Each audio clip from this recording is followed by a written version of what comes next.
سے ایک بار صلوات پڑھیے.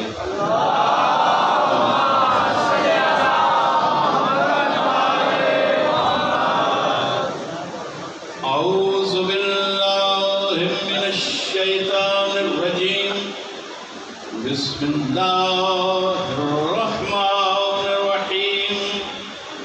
الحمد للہ الذی جعل الحمد مفتاح الذکر وسبیلا الی جنانہ وسببا لزیادۃ احسانہ.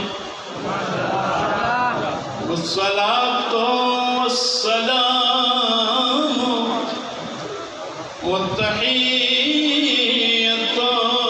والإکرام علی سید اصل ما فی الوجود سر اللہ فی کل موجود نقطۃ دائرۃ الوجود صاحب لواء الحمد والمقام المحمود مولانا ومولا الثقلين جد الحسن والحسين أبي القاسم محمد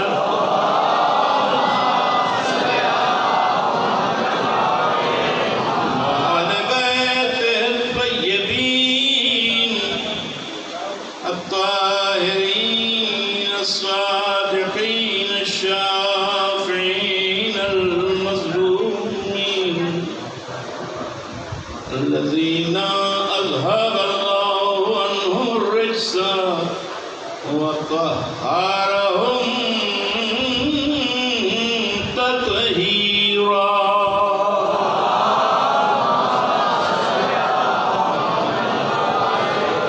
ولعنة الدائمة على أعدائهم أجمعين.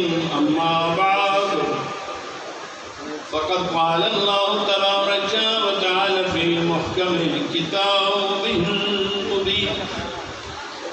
بسم الله الرحمن الرحيم.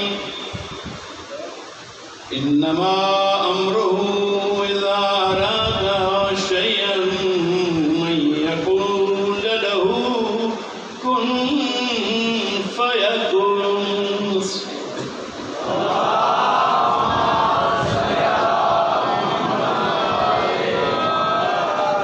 یہاں ایک مومنٹ تشریف فرمائیں.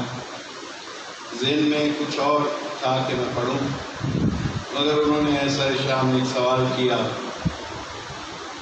تو عنوان گفتگو میں نے ان کے سوال کے جواب کو قرار دیا. لیکن اس میں صرف مجلس سنی کے لیے نہیں ہے، یہ سوال بھی سب کا ہے اور یہ جواب بھی سب کے لیے ہے. اور یہ سوال و جواب والا جواب نہیں ہے، مولوی کو آزمانے والا سوال نہیں ہے. اس سوال کا مقصد یہ ہے کہ شرح صدور ہو جائے اور اسرار محمد و آل محمد پر تھوڑی سی گفتگو اور روشنی ڈالی جا سکے. اسرار راز کو کہتے ہیں، راز کی جمع ہے، سر کی جمع ہے اسرار. راز نحن سر اللہ. آپ کے امام معصوم نے خود فرمایا ہم اللہ کا راز ہیں. بڑی سے بڑی شخصیات کوشش میں رہی کہ راز کے اندر سفر کریں، مگر راز کی منزل اگر مل جائے تو وہ راز نہیں رہتا. اور معصوم نے یہ نہیں کہا کہ ہم راز ہیں ہمیں دریافت کرو. آپ نے فرمایا ہم راز ہیں، قیامت تک تم پہ راز ہی رہیں گے. پتہ اس وقت چلے گا جب میدان محشر میں ہم کرسی پہ بیٹھ کے اللہ کی زبان بن کے تم سے حساب لیں گے۔ کچھ لوگوں کے لیے یہ بات بڑی مشکل ہوتی، کیا وہاں آل محمد بیٹھ لیں گے؟ تھوڑی سی بھی عقل ہوتی تو ذرا اس بات کو سوچتے کہ جو اللہ یہاں آج تک کسی سے ملنے نہ آیا، جس اللہ نے پورے قرآن کو کہا کہ یہ میرا کلام ہے، کہا نا اللہ نے، آپ سب کا ہم سب کا کیا ایمان ہے؟ یہ اللہ کا کلام ہے۔ اور ہر آیت کے ساتھ آپ کہہ سکتے ہیں قال اللہ تعالیٰ، کہہ سکتے ہیں کہ نہیں؟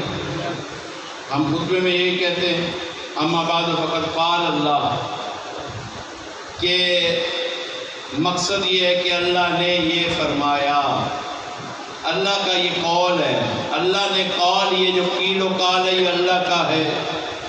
اور اس کے بعد ہم آیت پڑھتے ہیں۔ تو ہر مذہب کا، ہر اسکول آف تھاٹ کا خطیب عالم یہی کہہ رہا ہے اپنے اپنے ممبر سے کہ اللہ نے یہ فرمایا، اللہ نے یہ فرمایا۔ ان سے پوچھے کہ کیا اللہ نے آ کے آپ کے کان میں فرمایا؟ کتاب کا کوئی ورق آپ کے گھر میں نازل ہوا؟ کوئی فرشتہ آپ کے خواب میں آیا اور اس نے کہا کہ اللہ یہ کہہ رہا ہے؟ اللہ نے بسم اللہ سے لے کر الحمد کی بسم اللہ سے لے کر والناس کی سین تک پورا قرآن اپنا کلام، اپنا قول کہہ کر نازل کیا، مگر جب بھی کوئی بات کائنات سے کی محمد مصطفیٰ کے لہجے میں کی۔ محمد جو کہہ دے وہ اللہ کا کلام، علی جو کہہ دے وہ اللہ کا کلام، یہ 14 جو کہہ دے وہ اللہ کا کلام۔ تو جس اللہ نے زمین پر انبیاء سے بھی آل محمد اور محمد مصطفیٰ کی زبان کے علاوہ کبھی کلام نہیں کیا، کیا اللہ وہ اپنا قانون قیامت کے دن بدل دے گا کہ آج میں کرسی پہ بیٹھوں گا، جن کی زبانوں سے یہاں پیغام پہنچاتا رہا انہی کی زبانوں سے تمام انسانوں کا حساب منگوائے گا؟ وہی زبانیں آپ سے قیامت میں کلام کریں گی، اور اس کلام کا نام بھی اسی طرح کلام اللہ ہوگا جیسے یہاں قرآن کا نام کلام اللہ ہے۔ وہاں اللہ نے آپ سے گفتگو نہیں کرنی، صلوات پڑھیے۔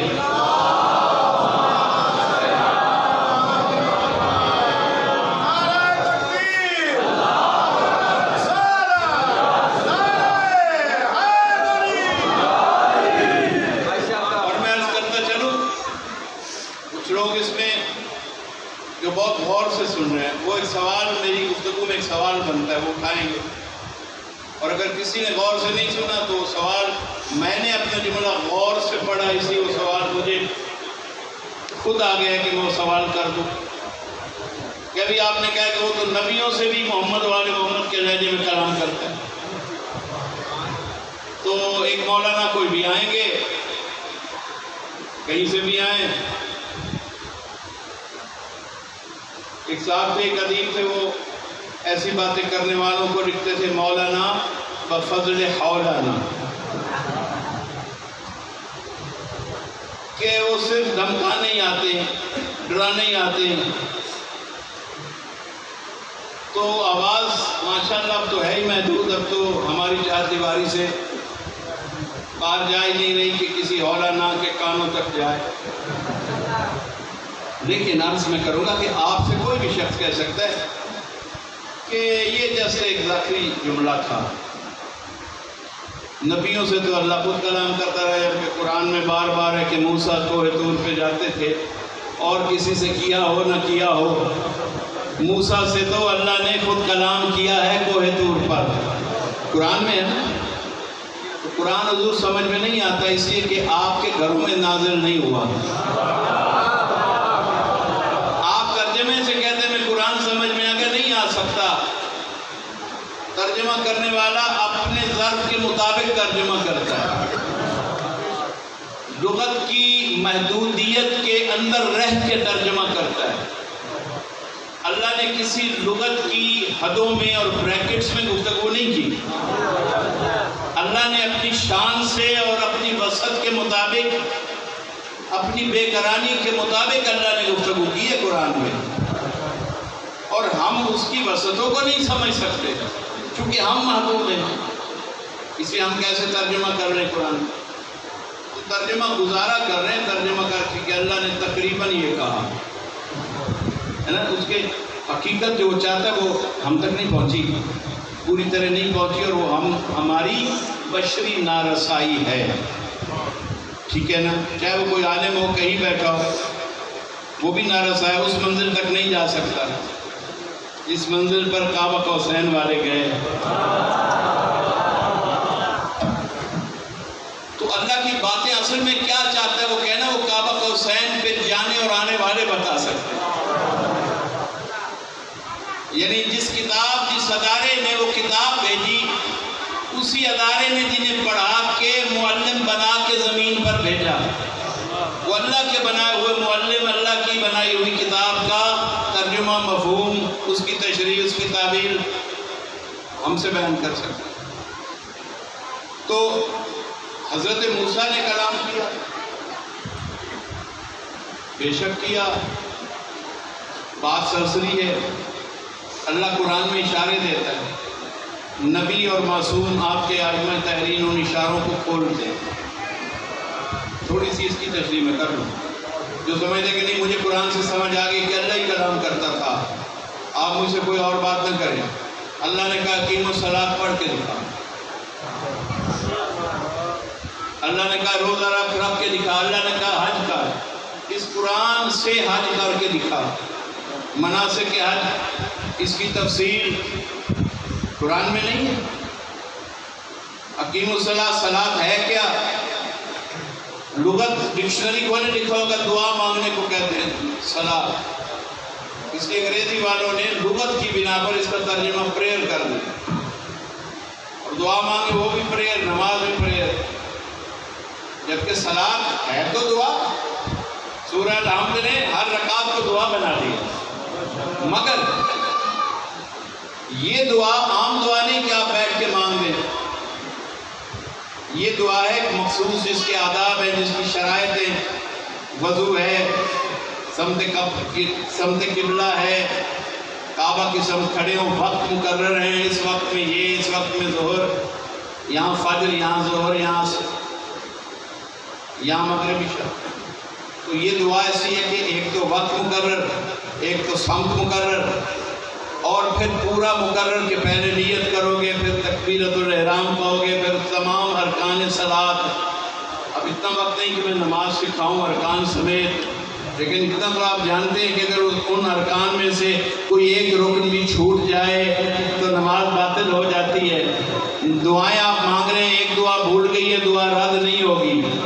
اگر نماز بھی یہی دعا ہوتی، پرائیویٹ دعا آپ کی، یہ آفیشل دعا ہے جو اس کے کیپٹل سے ریلیز ہوئی ہے کہ یہ دعا اس طرح سے پڑھو گے صلاۃ تو نماز ہوگی۔ ہر رکعت میں ایک قیام بھی ہے، متصل برکوع قیام بھی ہے، اس میں رکوع بھی ہے، اس میں سجدے بھی ہیں، اور پھر اگلی رکعت ہے، اور پھر سلام، تشہد و سلام، جو کچھ یہ ساری چیزیں ملیں تو صلاۃ۔ کوئی شخص مجھے قرآن سے نماز اس تفصیل کے ساتھ دکھا دے۔ پھر قرآن اگر کافی تھا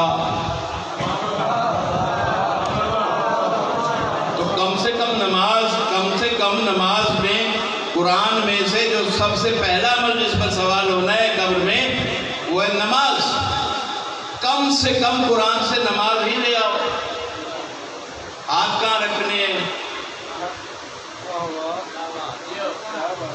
پورا آپ کا سینہ گلے سے لے کر نیچے پیٹ تک پڑا ہے، بڑی سیر کی گئی، کسی نے کہا نہیں میں یہاں رکھوں گا، کسی نے کہا میں وہاں رکھوں گا۔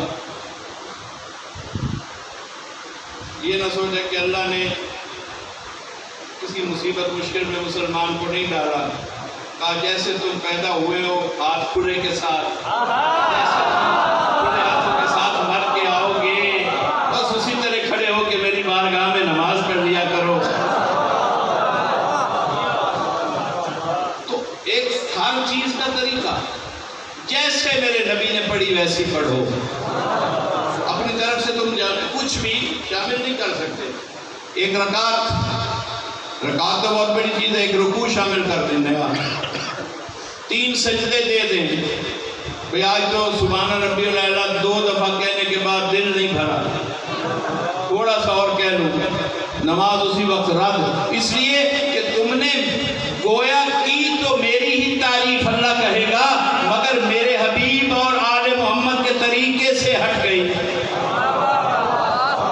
میری تعریف کرنے کا تم ظرف نہیں رکھتے, تعریف کرنے والے وہ ہیں, بس تم ان کی نقل اتارتے چلے جاؤ. تو جس اللہ نے نماز جیسی چیز قرآن میں مفصل نہیں لکھی, نماز کی علیحدہ کتابیں چھاپنی پڑی. کیوں؟ کہ سب نے دیکھا کہ پھر رسول کو دیکھیں گے رسول کیسے پڑھتے ہیں. رسول کے بعد ہمارے پاس 13 معصوم اور ہیں جو کلو نام محمد ہیں. ہم نے دیکھا کہ انہوں نے کیسے پڑھی رسول اللہ نے, اور انہوں نے کیسے پڑھی. ان کی نمازوں میں تو باہم فرق نہیں ہو سکتا. باہم فرق ان اماموں کی نماز میں ہوتا ہے جو زمین والوں نے بنائے. زمین والے 4 بھی بنائے, زمین والے 4 بھی بنائے تو نماز ایک جیسی نہیں ہوتی. اللہ کے بنائے ہوئے اور لوگوں کے بنائے ہوئے میں ایک بہت بڑا فرق ہے, ہمیشہ یاد رکھنا. اللہ کے بنائے ہوئے چاہے 1,24,000 ہو جائیں, اللہ کے بنائے ہوئے صرف 14 ہو جائیں, جو پہلا کہے گا آخری بھی وہی کہے گا. لیکن جو لوگوں کے بنائے ہوئے اور خود ساختہ ہوتے ہیں, وہ چاہے صرف 4 بھی ہو نا, ایک کا یہاں ہاتھ ہوتا ہے, دوسرے کا وہاں ہاتھ ہوتا ہے, کسی کا یہاں ہاتھ, کسی کا وہاں ہاتھ. یعنی صرف 4 لوگ ہیں, نہ شریعت ایک, نہ فقہ ایک, نہ نماز ایک. لیکن یہاں آدم سے لے کر خاتم تک اور سید المرسلین خاتم سے لے کر حضرت امام زمان تک سب ایک ہی نماز بتا رہے ہیں. اسی لیے کہ اللہ کی بارگاہ سے آئے ہیں, زمین والوں نے نہیں بنائے. تو جو اس بارگاہ سے آتے ہیں, بات کہنے کی تفصیلات اس لیے کی تھی کہ ادھر سے جو آئے گا وہی بتائے گا کہ اللہ کہنا کیا چاہتا ہے. صلوات پڑھیں.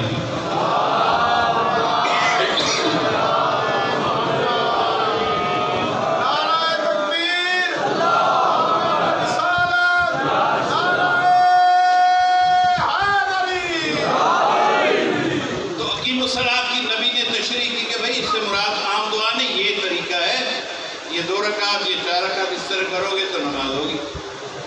روزہ فاقے کا نام نہیں, اس کی ایک سحری ہے, اس کے یہ آداب ہیں, یہ اس کے مبتلات ہیں, یہ مکروہات ہیں, یہ شرائط ہیں. اس طرح شام تک, لیل تک, مغرب تک نہیں, جلل لیل تک رکھو تو روزہ ہوگا. تو یہ قرآن کی آیت ہے. قرآن نے اشارہ دیا. اس بات سے یہ اتنی لمبی بات مجھے کرنا پڑی, تفصیلات مثالوں کی صورت میں. قرآن اشارے دیتا ہے, اللہ کا حبیب اس کی تفصیل بتاتا ہے. یعنی اللہ کے اشارے کو اور کوئی نہیں سمجھ سکتا سوائے ان 14 کے. پورا قرآن اللہ کے دیے ہوئے اشارات کا مجموعہ ہے, ہدایت کے اشارات. تو لوگ کہیں گے کہ موسیٰ تو بات کرتے رہے اللہ سے. مولانا کہہ رہے تھے, یہ خطیب و ذاکر تو کہہ جاتے کہ نہیں, وہ تو اللہ نبیوں سے بھی ان کی زبان میں بات کرتے ہیں. یہ کہاں سے کی ہے بات آپ نے؟ تو امیر المومنین کے خطبے سے کوٹ کر رہا ہوں. سرکار امیر المومنین علی ابن ابی طالب, غالب علی کل غالب, نبع العظیم یعصوب الدین فرما رہے ہیں کہ آپ نے آثار بتائے آخری زمانے کے, کہ اس میں یہ الٹ کام شروع ہو جائیں گے. وہ تفصیل ہے, اور ساری تفصیل بتانے کے بعد امام نے فرمایا کہ پھر اس کے بعد اس زمین پر میرا وہ بیٹا اللہ کی آخری حجت بن کے نزول کرے گا, ظہور کرے گا, کہ جس نے طور پر موسیٰ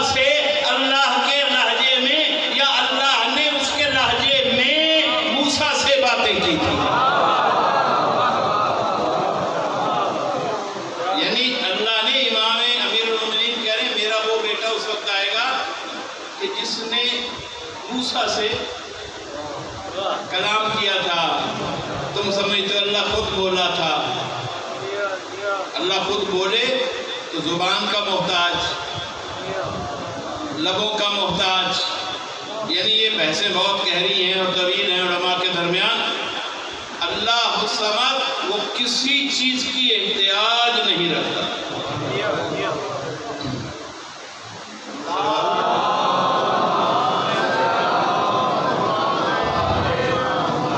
وہ بصیر اس لیے نہیں ہے،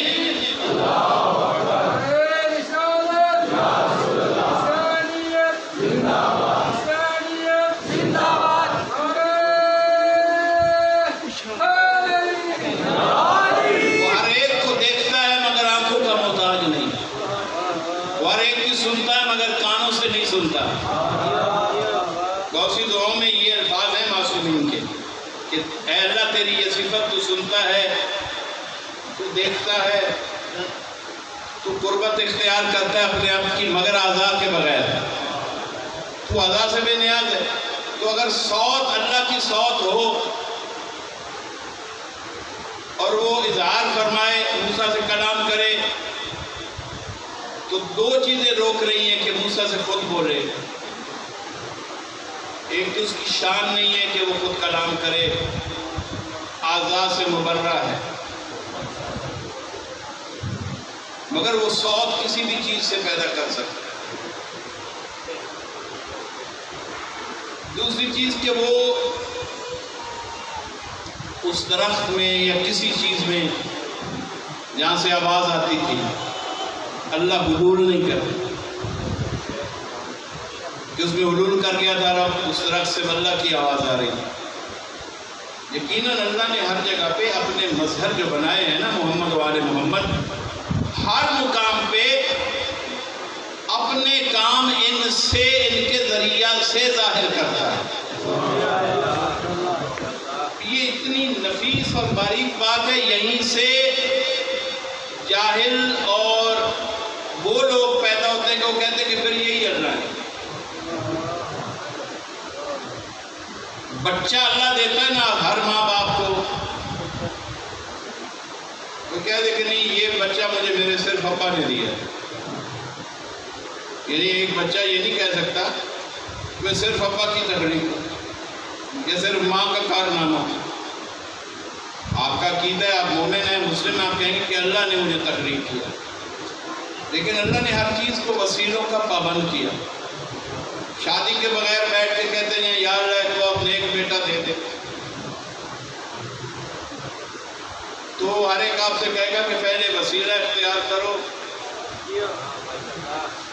تب اللہ اولاد دے گا وہی، مگر راستے میں وسیلے کو یوز کرے گا۔ یہ اس کا طریقہ ہے۔ یا اللہ مجھے پڑھا دے، وہ کہے گا جا مدرسے میں جا پڑھ، میں تیرے ذہن کو کھول دوں گا۔ استاد کو وسیلہ بنایا علم کا، روزگار مزدور جائے اپنی مزدوری کرے، رزق دیتا وہ ہے مگر رزق کا وسیلہ کسی نہ کسی کام، کسی نہ کسی مزدوری کو بنایا۔ بستر پہ سوئے ہوئے کے منہ میں لقمہ نہیں بھیجے گا، تو سارے کام رزاق تو وہ ہے، لقمہ خود کیوں نہیں ڈالتا منہ میں؟ عالم تو وہ ہے، خود مجھے علم کیوں نہیں مل جاتا؟ خالق تو وہ ہے، میں خود پیدا کیوں نہیں ہو جاتا؟ اللہ کہے گا کہ میں نے نظام بنایا اپنے وسیلوں کا، وقت الوسیلہ، میں نے درمیان میں وسیلے رکھے، تم انہیں تلاش کر لو۔ ہاں یاد رکھو وسیلہ بنانے کو حکم نہیں دے رہا، وسیلے میں نے بنائے، تم صرف تلاش کر لو۔ میں نے اسی طرح ہدایت کے وسیلے بنائے، جاؤ انہیں تلاش کرو، تو وسیلے ہوں گے۔ تو اللہ نے موسیٰ سے بھی کلام کیا تو وہاں بھی وسیلہ کون تھا؟ موسیٰ، اور اپنے درمیان بھی وسیلہ اسے رکھے گا جو موسیٰ سے بڑا ہوگا۔ موسیٰ کلیم اللہ ہے تو وسیلہ اسے بنائے گا، ان ہستیوں کو بنائے گا جن کا ہر قول کلام اللہ ہو۔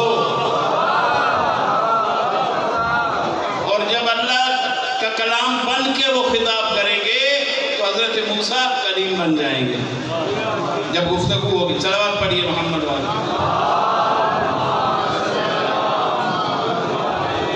آپ کی بات مومن نے جو سوال کیا تھا انما امرہ اذا اراد شیئا ان یقول له کن فیکن، کہ کیا اللہ خود کہتا ہے کن؟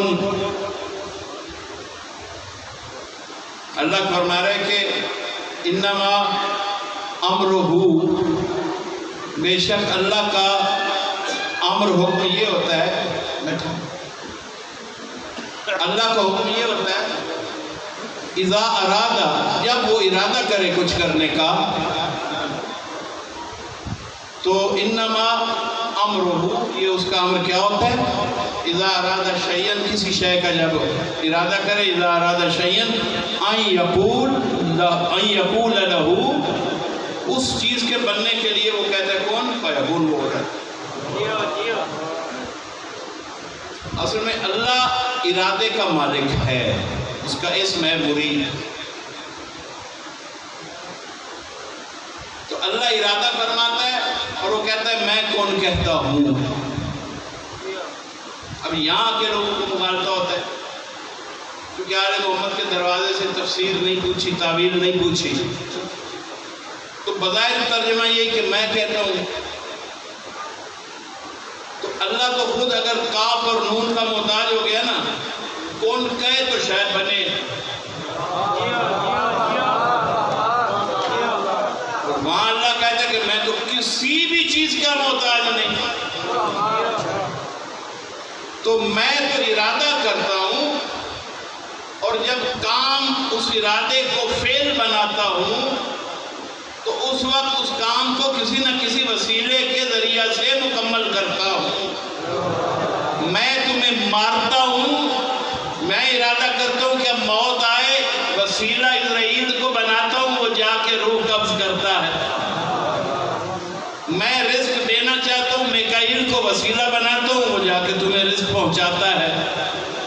تو پتہ چلا کہ اللہ جس کام کے پیچھے امر اللہ کا ہو، وہ کام چاہے مخلوق کے ذریعہ سے ظاہر ہو، اللہ کہتا یہی ہے کہ یہ میں نے کیا.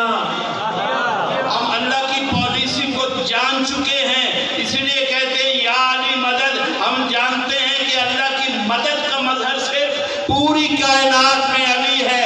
اللہ سے مدد مانگنی ہے، اللہ سے مدد لینی ہے، تو جاؤ وسیلے کے دروازے پہ دستک دو. مدد اللہ کی ہوگی مگر علی کے بغیر آئے گی نہیں. پیدا اللہ کرے گا، ماں باپ کے بغیر آپ ہوں گے نہیں. علم اللہ دے گا مگر مدرس و معلم کے بغیر ملے گا نہیں. اسی طرح ہدایت کا وسیلہ اللہ نے محمد و آل محمد کو بنایا، اپنی نصرت کا وسیلہ محمد و آل محمد کو بنایا. بلکہ پیغمبر نے فرمایا، حضور کی مستند حدیث ہے کہ یا علی، تو نے تمام انبیاء کی آدم سے لے کر عیسیٰ تک سارے انبیاء کی مدد پردے میں چھپ کر کی، اور مجھ محمد کی مدد ظاہر بھی کی، چھپ کر بھی کی. اسی کے مظہر مدد ہے ہی علی. اب یہ اس کی مرضی، آپ کو نہیں پسند تو جائیں. آپ کہتے ہیں کہ میں اللہ کو بہت مانتا ہوں، اسرائیل آئے تو اسے کہیں بھاگ، تو خود مخلوق ہے، بھیج اللہ کو. کیونکہ میں تو بھائی صرف اللہ سے لین دین کا آدمی. تو کون ہے مجھے مارنے ہے؟ تو خود مخلوق ہے. تو اللہ فرمائے گا تم نے میرے بنائے ہوئے وسیلے کو رد کیا. تو جو میرے بنائے ہوئے وسیلے کو رد کرے، گویا وہ خود مجھ اللہ کو رد کر رہا ہے. اب وہ کسی توحید کا دعویٰ نہ کرے، کیونکہ اللہ کی توحید ایک پیکج کا نام ہے. میں اللہ ہوں، میں وحدہ لا شریک ہوں، مگر میں اپنی پوری کائنات، اپنے نظام ولایت کو اپنے مقرر کردہ وسیلوں کی مدد سے چلاتا ہوں. اسی لیے جب آیت ولایت بھیجی تو 3 اولیاء اس میں رکھے، انما ولیکم اللہ ورسولہ والذین آمنوا الذین یقیمون الصلاۃ ویؤتون الزکاۃ وہم راکعون. یا اللہ تیرے ہوتے پہلا ولی تو خود تو ہے، تیرے ولی ہوتے ہوئے یہ 2 ولی ساتھ کیوں کیے، ساتھ کیوں شامل کیے؟ فرمائے گا میں ذات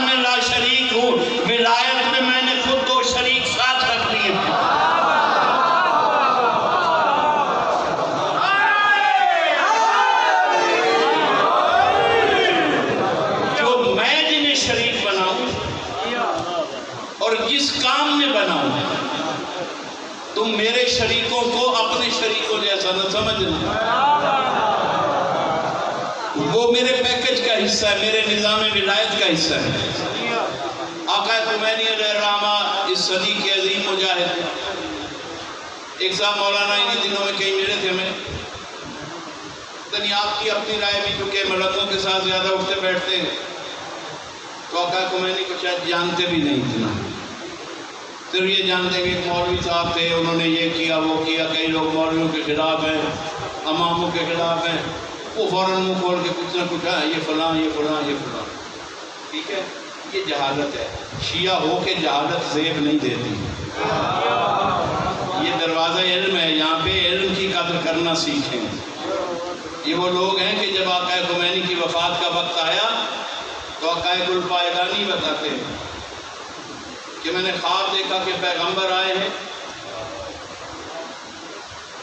اور امیر المومنین سے گفتگو فرما کے کہتے ہیں، بار بار ایک دروازے کی طرف دیکھتے ہیں اور امیر المومنین سے فرماتے ہیں، مولا پر پوچھتے ہیں، یا رسول اللہ آپ کسی کا انتظار کر رہے ہیں، کچھ بے چین ہیں؟ فرمایا میں اپنے فرزند خمینی کے آنے کا انتظار کر رہا ہوں۔ میں اپنے نہیں، انہوں نے فرمایا نام نہیں لیا، کہا یا علی میں اپنے فرزند کا انتظار کر رہا ہوں۔ آقا الفائدانی کہتے ہیں کہ میں خواب میں تھا، میں نے دیکھا کہ جیسے ہی پیغمبر نے فرمایا کہ میں اپنے فرزند کا انتظار کر رہا ہوں، اس دروازے سے آقا خمینی داخل ہوئے، میں اسی وقت تڑپ کے جاگا کہ گویا آقا خمینی اب دنیا میں نہیں ہوں گے، میں جاگا، ادھر سے فون بجا کہ ان کی روح قفس انصری سے پرواز کر گئی۔ جن کی موت ایسی ہو،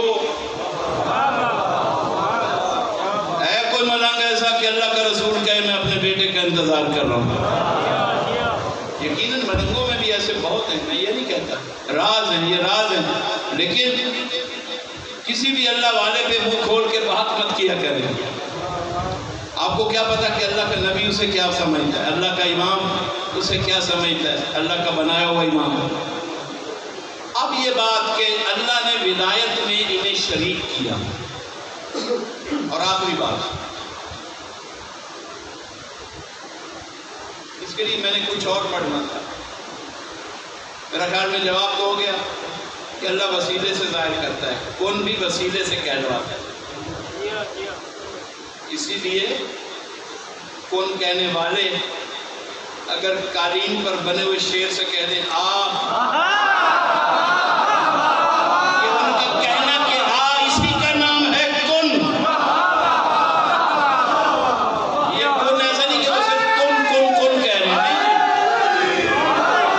اللہ کے ارادے کے بعد جو یہ کہیں گے انہی لفظوں کا نام ہے کن۔ اللہ کا ارادہ جہاں پہنچے گا، معصوم فرماتے ہیں نحنو، معصوم فرماتے ہیں نحنو ارادت اللہ، ہم ہیں اللہ کا ارادہ۔ ایک مولانا اپنے ہی ہمارے ہیں، وہ کہنے لگے ایک دن مجھے کہ چھوٹے سے مولانا ہے، ان سے تھوڑے سے شاید بڑے ہوں یا چھوٹے، تو انہوں نے ایک دن کہا کہ آقا خمینی درمیان میں غلو بھی بڑا کرتے تھے، لیکن بڑے اچھے عالم تھے، تو ان کو یہاں سے بدعزمی ہو گئی، یہ جو باتیں میں ان کی آپ کو بتا رہا ہوں، تو کن باتوں کو غلو سمجھتے؟ دیکھیے ایک چیز یاد رکھیے، پیر مرشد کو جسے آپ واقعی ٹیسٹ کر چکے ہوں کہ شریعت کا اور علم کا پابند ہے، علم الغیب، اس کی بات پہ ذرا مت کیے کہ آپ وہ ٹیسٹر نہیں ہیں کہ آپ کا ٹیسٹر لگے گا تو پتہ چلے گا کہ یہ بندہ ٹھیک ہے۔ آج کل طبیعتیں اس طرح کی ہو چکی ہے کہ لوگ سوال کرتے چیک کرنے کے لیے کہ آپ کیا پڑھتے ہیں جی نماز میں، آپ فلاں کیا کرتے ہیں، آپ یہ کیا کرتے ہیں، آپ یہ دیکھنا چاہتے ہیں، خود نہیں پڑھتے نماز، یہ چیک کرنا چاہتے ہیں کہ کہتا کیا ہے۔ ٹھیک ہے، یہ مزاج بن چکا ہے، سرکشی کا مزاج، بغاوت کا مزاج، شیطان مزاجی کا مزاج، کہ آپ علماء کو، اہل علم کو ٹیسٹ کرنے کے لیے جاتے ہیں۔ اگر اسے عالم سمجھتے ہیں تو اس نیت سے جائے کہ میں کچھ نہیں جانتا، یہ جو کہے گا آج کے بعد میں اس پہ عمل کروں۔ اگر کوئی مرشد ہے تو جو کہے گا اس پہ عمل کرے، نہ کہ اس کے سامنے اپنے نفس کو کھڑا کرے کہ نہیں نے تو یہ سجدہ نہیں کرنا. صلوات پڑھیں. یہ مزاج کس کا تھا جس نے اللہ کے سامنے کہا تھا میں نہیں کروں گا سجدہ؟ اگر وہ آپ کا مرشد ہے اور نسلوں سے آپ کی ہدایت کر رہا ہے وہ، تو آپ اس کی بات سے رہنمائی حاصل کریں. ہاں اگر اس نے کچھ غلط کہہ دیا تو یہ بوجھ وہ اٹھا رہا ہے، پھر وہ دے گا حساب اس کا قابل نہیں، لیکن وہ اپنے تئیں کوشش کرے گا کہ سچی بات آپ سے کہے. ٹھیک ہے؟ تو آپ اتنے ذمہ دار تھا، میں نے کہ چھوٹا جو ہے وہ بڑے کا ٹیسٹر بن جائے. میں نے مولانا سے یہی کہا کہ آپ کب سے ٹیسٹر بنے ہیں کہ آقا خمینی کو ٹیسٹ کر کے مجھے بتا رہے ہیں کہ وہ جی پہلے غلو کرتے تھے یا بعد میں؟ میں نے کہا آقا خمینی وہ ہیں کہ جو وہ کہہ دیں نا وہی کام حقیقی کام ہونا چاہیے، وہی عقیدہ سچا عقیدہ ہونا چاہیے، وہی عمل سچا عمل ہونا چاہیے.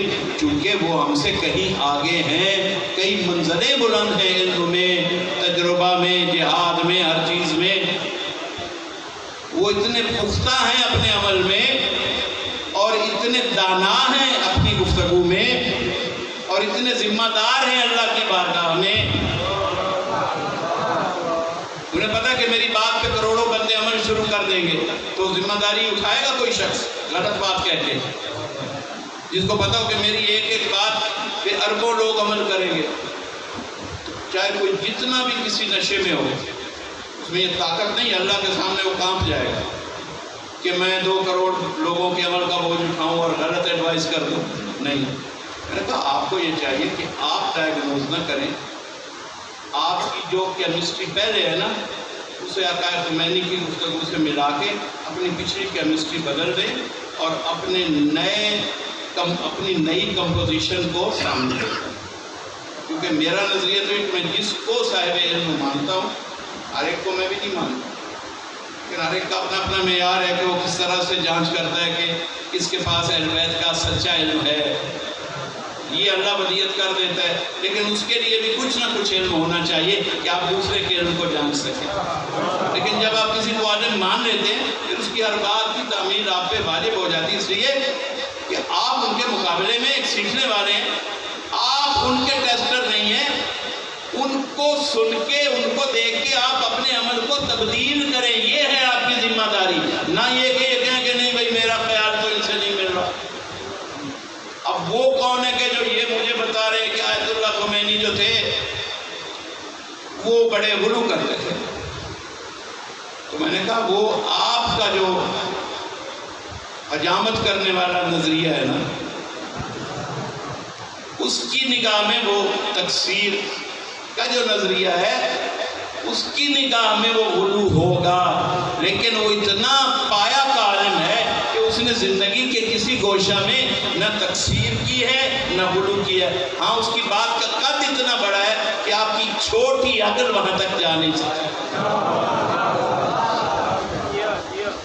تو آقا خمینی یہاں تک لکھتے ہیں مصباح الہدایہ میں، اور یہ بات اسے نہیں کہہ رہا کہ آپ اس کے بعد اس کو اپنا عقیدہ بنائیے. انہوں نے اہل عرفان کے لیے ایک سوچ کا دروازہ کھولا ہے. انہوں نے کہا کہ آل محمد اتنے بلند ہیں، اللہ کے اتنے تقرب میں، عام مخلوقات سے اتنے مختلف ہیں کہ ان کے لیے لفظ خلق بھی درست نہیں ہے. کیوں؟ انہوں نے کہا کہ انہوں نے ہمیں سمجھانے کے لیے کہا کہ اول ما خلق اللہ نوری، کیونکہ اور کوئی لفظ ایسا نہیں تھا جو ہماری عقلوں میں سماتا. انہوں نے ہمیں سمجھایا کہ اللہ نے ہم سب سے پہلے ہمیں خلق کیا. وہ فرماتے ہیں کہ ان کا مقام یہ ہے کہ وہ فرماتے ہیں کہ نحن ارادت اللہ، اللہ اپنے ارادے کو خلق نہیں کرتا. ارادہ صرف اندر ہوتا ہے، یا ظاہر کیا جاتا ہے یا پوشیدہ رکھا جاتا ہے. تو ایسی بات جس کو نہیں سمجھ آتی وہ سمجھتا ہے یہ توحید کے خلاف ہے. توحید جن کی چھوٹے سے قد کی ہے یہیں سے شروع ہو. توحید اتنی بلند ہے کہ محمد و آل محمد کو جتنا بھی مان لیں اس کے بعد اس کی وسعتیں اور بلندیاں پیدا ہوتی ہیں، نظر آتی ہیں. علی جیسا اب جس کو آپ سب کچھ مان رہے ہیں، جب وہ سر جھکا کے کہے کہ انت المالک وانا المملوک، کہ مالک تو ہے اور تیرا علی جیسا مختار بندہ تیری ملکیت ہے۔ اے اللہ اس ملکیت پہ کون رحم کرے گا اگر مالک رحم نہ کرے؟ اللہ شناسی میں پرابلم ہے۔ اصل پرابلم لوگوں کی جو اپنے آپ کو توحید پرست کہتے ہیں وہ اللہ کی شناخت میں پیچھے کھڑے ہیں۔ وہ ذرا سا فضائل آل محمد پڑھتے ہیں وہ کہتے ہیں کہ یہ تو بات اللہ کی ہوگی، نہیں، مگر آپ لوگ جو کہ کتابیں نہیں پڑھتے، جو افکار کو اصولوں کو جانتے ہی نہیں، آپ کے لیے ایسی باتیں پرابلم بن جاتی ہیں۔ جب کوئی ذاکر آ کے کھلے منہ سے بغیر تشریح کے ایک جملہ کہہ جاتا ہے، بعد میں لاکھ پتہ ہے کہ میں نے یہاں سے کہا وہاں سے کہا، لیکن جیسا ریڈی والے کی سمجھ میں آئے گا اس دن سے اس کا عقیدہ بدل جائے گا۔ اس لیے ذمہ داری ہے کہ اگر آپ معرفت کا کوئی نقطہ بیان کریں تو اس کی پوری تفصیل بیان کریں تاکہ سننے والا گمراہ نہ ہو جائے۔ آقا خمینی نے کیا کہا کہ وہ تو ایسے ہیں کہ وہ اللہ کے ارادہ ہے، تو ہمیں سمجھانے کے لیے کہا کہ سب سے پہلے ہمیں خلق کیا، وہ اللہ نے اپنے ارادوں میں سب سے پہلا ارادہ انہیں ظاہر کیا، کنت کنزا مخفیہ فاحببت لکہ عارف کہ مجھے لوگ پہچانے، ابھی میں نے تمہیں خلق کر دیا۔ اچھا یہ بات اب ولایت میں شریک کیا، بس یہ بات آخری ہے۔ گرمی بہت ہے اور میں کافی پڑھ چکا ہوں، پڑھنا کچھ اور تھا۔ میرا آج موضوع یہ تھا کہ اسم الہی کیا ہے، مگر سارا موضوع بدل گیا۔ مجھے ممبر والوں کی مرضی ہوتی ہے کیا یہاں سے ایک نئی تقریر جنریٹ ہونا شروع ہو جاتی ہے، کسی نے ایک سوال کیا اس سے نیا موضوع بن گیا۔ آقا خمینی کہتے ہیں کہ یہ جو روایت ذاکرین پڑھتے ہیں اور ہمارے کچھ لوگ ہمارے کہتے ہیں نہیں یہ ذاکروں کی بنائی ہوئی روایت ہے کہ بھی مولا علی نے 40 مقام پہ روزہ افطار کیا، تو بحث معاد میں انہوں نے اس روایت کو سند کے ساتھ قبول کی۔ وہ کہتے ہیں کہ ولایت میں اللہ کے ساتھ محمد اور علی شریک ہیں۔ یاد ہے سورہ مائدہ، مائدہ دسترخوان والا سورہ، ایسے راز دسترخوان سے ہی ملتے ہیں، ایسے ذائقے اللہ کے دسترخوان اللہ نے بچھایا ہے۔ سورہ مائدہ اللہ نے دسترخوان بچھا کے بتایا کہ ایک میں ولی ہوں، ایک میرا رسول ولی ہے، ایک علی جو حالت رکوع میں زکات۔ تو وہ لکھتے ہیں کہ جن لوگوں کو شک ہے کہ اچھا جن کو شک ہے کیا شک ہے، وہ کہتے ہیں نہیں 40 مقام پہ تو حاضر ناظر صرف اللہ ہو سکتا ہے، یہ ایبیلٹی تو صرف اللہ میں ہے، یہ علی میں کیسے ہو سکتا ہے؟ کیونکہ علی انہیں اپنی طرح ایک شخص نظر آتے تھے، انہیں آج تک شخصی نظر آ رہے ہیں، وہ سمجھتے ہیں وہاں قبر میں کیسے آتے ہوں گے۔ شکر ابھی اللہ پہ بحث شروع نہیں ہوئی، صرف علی پر رکی ہوئی کہ وہ کیسے ہر شخص کو دیکھ رہا ہے۔ قُلِ اعْمَلُوا فَسَيَرَى اللَّهُ عَمَلَكُمْ وَرَسُولُهُ والمؤمنین، اللہ سورہ توبہ میں کہہ رہا ہے، یہ تو صرف اتنی بات ہے، قُلِ اعْمَلُوا فَسَيَرَى اللَّهُ، اے لوگوں قیامت تک آنے والے لوگوں تم عمل کرو، تمہارے ہر عمل کو جس طرح اللہ دیکھ رہا ہے اسی طرح تمہارا رسول دیکھ رہا ہے، اسی طرح کچھ مومنین خاص ہیں جو تمہارے عمل کو دیکھ رہے ہیں، گویا محمد و آل محمد۔ ہر صدی کے انسان کو قبر میں جا چکے ہیں، بظاہر روضہ رسول بن چکا ہے، روضہ امیر المومنین بن چکا ہے، لوگ سمجھتے ہیں یہ قبروں میں چلے گئے، اللہ کہہ رہا ہے تمہارے ایک ایک عمل کو دیکھ رہے ہیں، تم ان کی اس حقیقت کو، ماہیت کو سمجھ نہیں سکتے جس میں اللہ نے انہیں خلق فرمایا۔ ایسے تو نہیں حجت بنا دیا نا،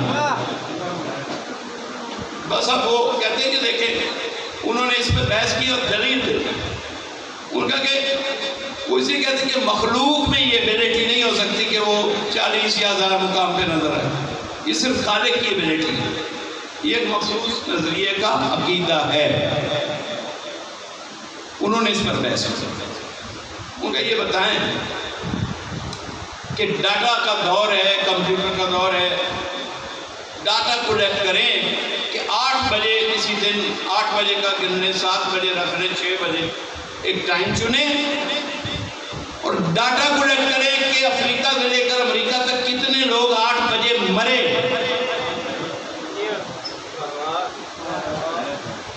تو اگر سارے لوگ اس طرح گروپ بنا کے ڈاٹا بنا کے دنیا میں ایک پروجیکٹ پہ کام کریں تو ایک دن ڈاٹا کلیکٹ ہو جائے گا کہ 17 تاریخ فلاں تاریخ 8 بجے افریقہ سے لے کے امریکہ تک پوری دنیا میں زمین پر اتنے لوگ مرے تھے۔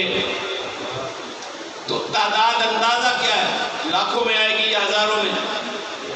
کہ اتنے ہزار بندے 8 بجے مرے۔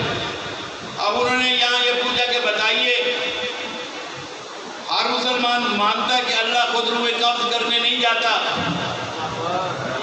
فرشتہ چاہے فرشتہ مگر ہے اللہ کی مخلوق، اللہ نہیں ہے۔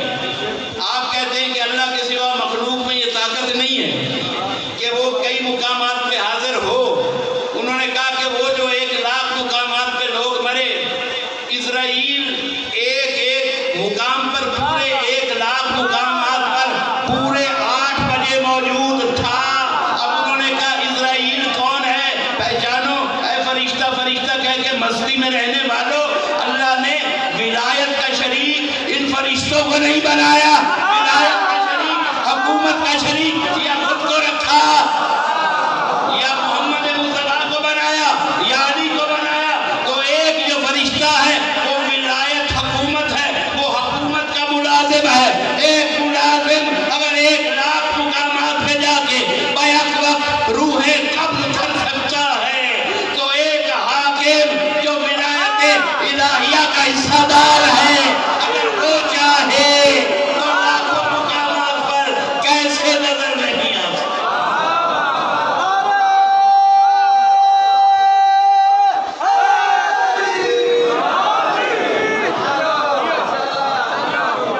سلام کیا کریں ایسے، یہ ذاکروں کی کوئی بھی بات ہوتی تو وزن نہ ہوتا،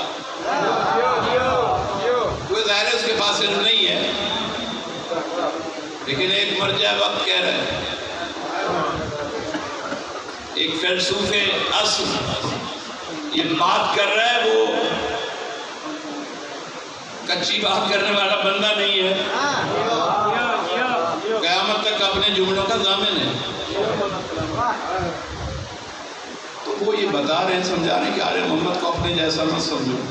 جس دن یہ نقطہ آپ نے حل کر لیا، اس دن آل محمد کا سچا احترام بھی پیدا ہو جائے گا اور آپ کا علم آپ کے لیے نور بھی بن جائے گا، ورنہ یہ علم زحمت بن جائے گا۔ صلوات پر محمد و آل محمد۔ ایک نقطہ فضائل کا کہہ دوں، میری آیت جو عنوان بنائی ہے نا، اس سے ایک نقطہ کشید ہو رہا ہے، وہ میں نہ پہنچاؤں تو ادھوری لگ رہی ہے بات، آپ تھک چکے ہیں۔ انما امرہ اذا اراد شیئا ان یقول له کن فیکون۔ اللہ کے امر کا طریقہ یہ ہے، اس کے حکم کا طریقہ یہ ہوتا ہے کہ وہ ارادہ کرتا ہے کن فیکون، کہتا ہے تو کن وہ فیکون، وہ ہو جاتی ہے۔ اہل بیت کون ہے؟ آیت تطہیر بھی ارادے کی آیت ہے۔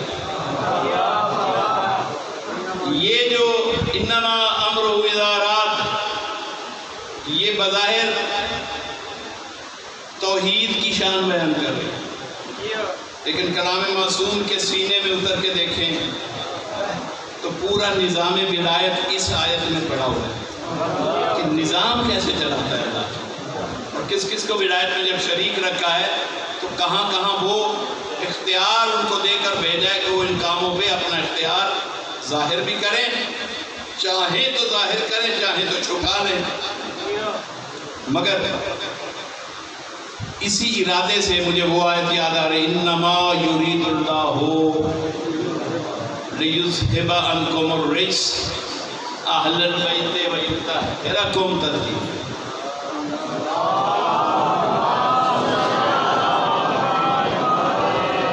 وہاں فرمایا کہ وہاں فارمولہ بتایا کہ اللہ اپنا امر اس طرح سے نافذ کرتا ہے کہ وہ ارادہ کرتا ہے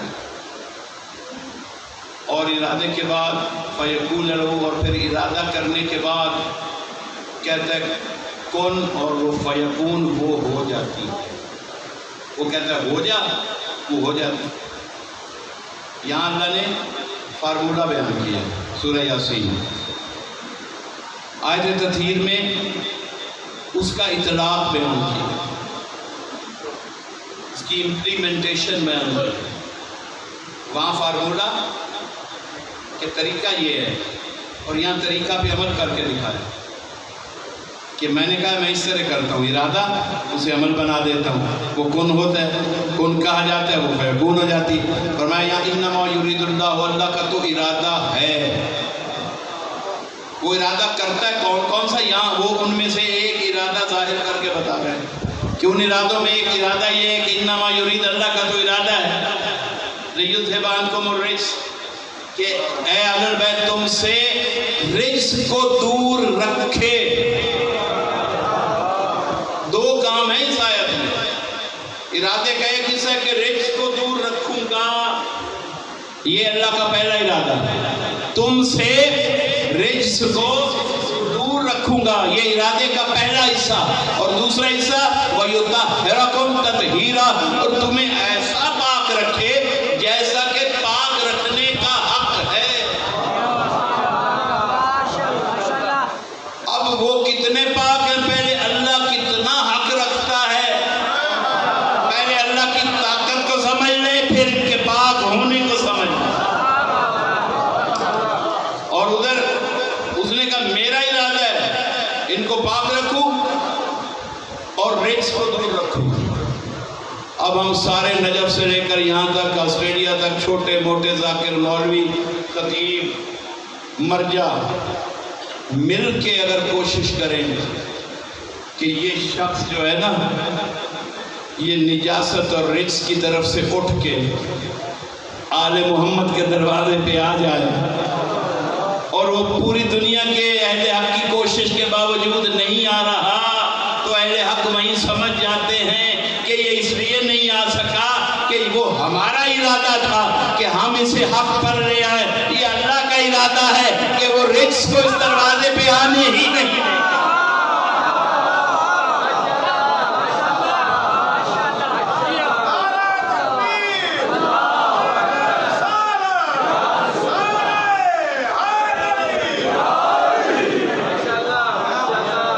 اور یہ سوشل میڈیا پہ تقریریں ڈال رہے ہیں لوگ، بل بنائے جا رہے ہیں، مگر وہ بلوں سے نکل کے تقریریں بھی کر رہے ہیں. بل کے کئی مطلب ہے نا، ایک بل سے چیز نکلتی ہے.